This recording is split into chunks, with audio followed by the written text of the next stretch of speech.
Bonjour, je vais donc vous présenter les résultats d'une étude des évolutions génétiques du comportement des truies et de leurs porcelets en début de lactation, qui a été réalisée grâce à une comparaison de lignées expérimentales. Ces travaux ont été menés à l'époque sur l'unité expérimentale de Bourges et ont fait l'objet de ma thèse et des masters de Chloé Espinosa et Océane Girard. La sélection telle que nous l'avons pratiquée pendant longtemps cible un nombre limité de caractères, ce qui a potentiellement des répercussions marquées sur les caractères qui ne sont pas sélectionnés mais qui sont corrélés à ceux qui sont pris en compte dans l'objectif de sélection. Dans le cas présent, la prolificité va de pair avec de bonnes qualités maternelles, ce qui inclut un bon comportement maternel. Nous avons étudié les évolutions sur la fenêtre de temps indiquée par le cadre jaune. La sélection appliquée en lignée maternelle ciblait la taille de portée et la croissance maigre des animaux, de sorte que nous supposons avoir retenu des truies aux bonnes aptitudes maternelles. Jusqu'au milieu des années 1990, les évolutions sur la taille de portée étaient limitées et sont devenues beaucoup plus importantes par la suite, avec plus 0,17 porcelets par an de tendance annuelle. Le gain génétique sur le nombre de nés vifs n'a cessé d'augmenter, et il est à noter que le gabarit des animaux a aussi drastiquement augmenté du fait de la sélection sur la croissance maigre, avec un effet indirect sur le poids de naissance des porcelets qui sont plus lourds que par le passé. Nous avons alors décidé d'aborder deux questionnements principaux. Du point de vue des truies modernes, est-ce que l'amélioration des qualités maternelles correspond aussi à un attachement plus fort et une relation mère-jeune plus efficace autour des allaitements? Et du point de vue des porcelets nouveau-nés, est-ce qu'on observe également des évolutions du comportement? Puisqu'en effet, la performance est le résultat d'un jeu d'interaction entre la truie et ses porcelets, et le comportement des jeunes peut aussi influencer leur performance jusqu'au sevrage. Ensuite, dans quelle mesure peut-on tirer des enseignements de ce dispositif qui date de plus de 20 ans? En fait, les changements de comportement associés à l'amélioration génétique avant les années 2000, que je vais vous présenter, peuvent avoir été plus importants ensuite. Et il faut savoir que la problématique du lien entre qualité maternelle et mortalité des porcelets est toujours d'actualité et est une problématique majeure avec la transition vers des conditions d'hébergement où la truie est plus libre de mouvement, maintenue dans un enclos individuel plutôt que dans une case. Pour estimer les réponses corrélées à la sélection, nous avons eu recours à une approche qui permet une caractérisation détaillée des mécanismes en jeu grâce à du phénotypage fin. Il s'agit de la production de lignées expérimentales. Les tendances génétiques des truies de type large white ont été étudiées en utilisant de la semence congelée pour recréer une population de type ancien. Des croisements entre des verras de type ancien ou moderne et des truies toutes de type moderne ont été utilisés pour créer deux populations étudiées dans le même environnement en même temps et sur plusieurs générations. De sorte que le progrès génétique, delta G, est calculé comme le double de la différence de performance moyenne entre les deux lignées. Grâce à ce dispositif, nous avons confirmé que l'amélioration génétique des performances affectait la robustesse des animaux, avec davantage de mortinatalité, des difficultés de maturité à la naissance, des problèmes aux pattes qui sont suspectés d'être liés à une moindre longévité des truies 98. En termes de comportement, nous avons observé des évolutions significatives mais peu nombreuses autour de la mise bas et une sensibilité accrue à l'environnement. Et enfin, en termes de qualité maternelle, on peut suspecter une production laitière accrue et une mobilisation des réserves corporelles différentes chez les truies modernes, qui ont une capacité de production de porcelets qui est supérieure à ce qui était réalisé par le passé. Les résultats présentés ici ont été obtenus avec une conduite particulière qui permet d'évaluer la capacité d'investissement réel de la truie dans la survie, croissance de sa portée. Nous avons étudié des truies de la seconde génération. Ces truies étaient élevées en case de mise bas et sujettes à des interventions très limitées. Les adoptions n'étaient pas autorisées. Elles ont été suivies sur leurs 2 premiers rangs de portée. La taille de portée était équivalente entre les deux lignées, une fois la mortinatalité passée, en termes de nés vivants et de porcelets vivants à J1. Au cours de la première semaine, nous avons observé que les truies G77 avaient un pourcentage de porcelets morts de faim qui était supérieur à celui des G98. Et cela expliquait la majorité des pertes à ce stade, avec un différentiel génétique observé entre les deux lignées de près de 9%. Ensuite, si on se réfère au gain de poids de la portée, représenté sur le graphique de droite, au fil des jours, de J1 à J7, on observe une différence significative entre J5 et J7, de sorte que le différentiel de croissance entre les lignées est déjà clairement visible en fin de première semaine, avec un potentiel de croissance supérieur des porcelets G98. Nous avons procédé à des analyses du comportement des truies et de leurs porcelets. Ces analyses se référaient à un minimum 15 truies pour chacune des deux lignées, et ce pour chacun des deux rangs de portée. Nous avons procédé avec des observations notation en élevage, telles que par exemple le test de séparation, qui se superpose avec la pesée de la portée à 24 heures et 48 heures précisément après la fin de la mise bas.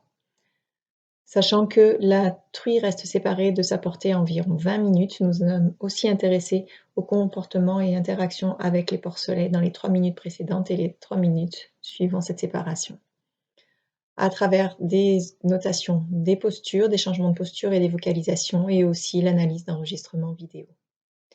De plus, nous avons en même temps noté les blessures faciales qui correspondent notamment au nombre de profils qui sont touchés, le profil droit, le dessus de la tête et le profil gauche, et avec un niveau d'intensité variable, de peu de blessures à une couverture quasi totale de la surface par des blessures et hématomes.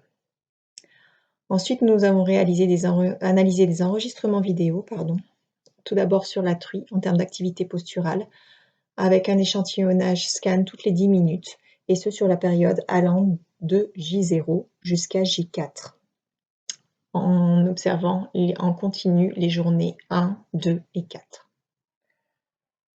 Pour les portées, nous sommes intéressés à leur comportement en dehors des périodes d'allaitement, à savoir l'activité de plus de 50% de la portée. Est-ce que les porcelets dorment à la mamelle, dorment en dehors de la mamelle ou sont actifs à distance de la mamelle? Et enfin, nous avons caractérisé les allaitements sur une plage de 3 heures en début d'après-midi, et nous avons cherché à définir qui de la truie et des porcelets initiait les allaitements, leur efficacité, sont-ils nutritifs ou non, et qui de la truie et des porcelets les termine. Nous passons maintenant aux résultats concernant l'activité posturale des truies. Nous n'avons pas constaté d'effet du rang de portée, donc les résultats sont présentés indépendamment de cet effet. Et ils sont présentés comme le cumul d'informations par jour, selon le nombre de scans toutes les 10 minutes. Et ce que l'on observe, c'est une reprise progressive d'activité à partir de truies qui passaient initialement la majorité du temps couchées sur le flanc, à 84% des scans, contre 10% sur le ventre et 3% debout. On note de façon claire que les truies G98 étaient observées plus fréquemment en posture couchée sur le ventre que les G77, à J1 et à J2. Sur cette période, en termes d'allaitement, les G77 et G98 initiaient plus de 85% de ceux-ci sur la somme des 2 premiers jours. On observe que les porcelets sollicitent plus souvent leur mère à J2 qu'à J4, avec un écart qui était supérieur chez les G77. Et on observe également que les truies G77 écourtaient plus d'allaitement que les truies G98. Même si les porcelets sont à l'origine de la majorité des terminaisons d'allaitement sur cette période, à savoir que, de façon majoritaire, les truies les laissent téter, suivant leur demande. En ce qui concerne l'activité de la portée en dehors des phases d'allaitement, on constate une évolution significative des activités des porcelets en début de lactation, avec une réduction nette d'activité de J1 à J2, comme représenté sur le graphique de droite, et le nombre de scans d'observation des porcelets au repos augmente. Les porcelets sont de moins en moins actifs au fil des jours, dormant de plus en plus à distance de leur mère. On observe notamment que les G77 ont tendance à être plus en contact de leur mère que les G98 et la tendance se maintient jusqu'à J4. En réponse à la séparation avec la portée, nous n'avons pas observé de différences notables sur les truies. En revanche, les porcelets des deux lignées se comportent différemment. Au retour, d'après la séparation avec leur mère, les porcelets 98 se dirigent davantage vers la mamelle que les G77 pour téter. Aussi, si l'on s'en réfère aux blessures faciales, on observe une évolution génétique significative du nombre de profils blessés et du maximum d'intensité des blessures. Donc, une augmentation de la compétition à la mamelle chez les porcelets G98 par rapport aux G77.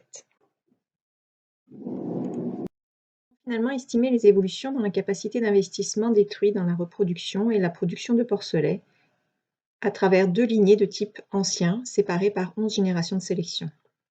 Nous avons observé une égalisation de la taille de portée autour de la même moyenne dans les deux populations, avec des patrons de mortalité différents entre lignées, du fait de la mortinatalité accrue chez les G98 et de pertes plus tardives en lactation, et de porcelets chez les G77 qui mouraient plus souvent de faim au cours de la première semaine.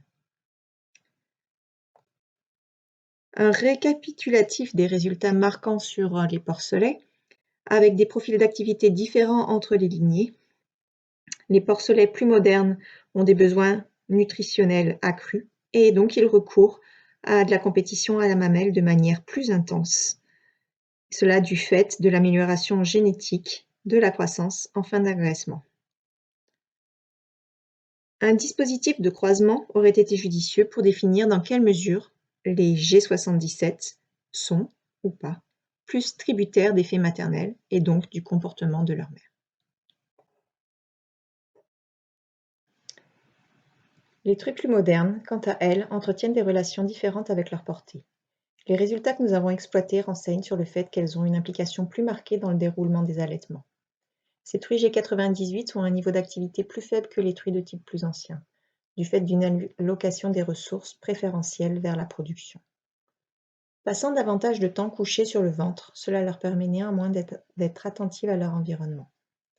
Cette réduction précoce du contact maternel en dehors des phases d'allaitement, dans la période où le lien mère-jeune qui vient de s'établir est supposé se renforcer, soulève la question de l'impact sur le développement social et bien-être des porcelets, de la distanciation vis-à-vis de la truie. Ces travaux qui indiquent des modifications du comportement des animaux nous incitent à mettre en place les moyens nécessaires pour garantir le suivi rapproché des évolutions du comportement en parallèle de la sélection pour accroître les performances de production. Je vous invite à aller voir des posters sur le suivi d'activité posturale et je vous remercie pour votre attention.